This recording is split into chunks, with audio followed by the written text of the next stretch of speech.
आज माझ्या रोपांना भेंडी आणि ही मिरची येऊन 4 दिवस झाले.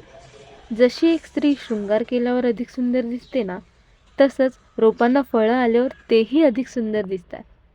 ते बघण्यासाठी फक्त आपला नजरिया तसा असला पाहिजे. तुम्हाला काय वाटतं?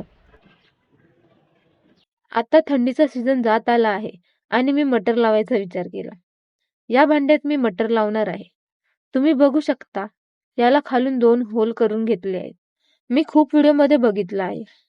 आपण झाडाच्या सुक्या पानांचा उपयोग असाही करू शकतो. आधी छोटे दगड टाकले, मग सुकी पानं तोडून टाकली. या मातीत मी हळद टाकली आहे, कारण मला माझ्या रोपांना बुरशीजन्य रोगांपासून वाचवायचं आहे. आता ते तुमच्यावर आहे की किती प्रमाणात हळद टाकायची. ही माती मिक्स करून रोपाच्या भांड्यात सुक्या पानांवर पसरवली.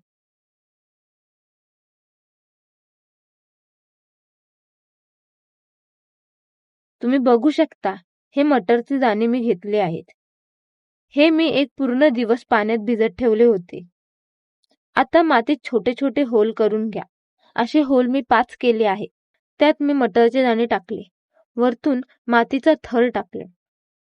आणि आता पाणी देऊन माझं काम पूर्ण करते. आता बघू यांना रुजायला किती दिवस लागतात.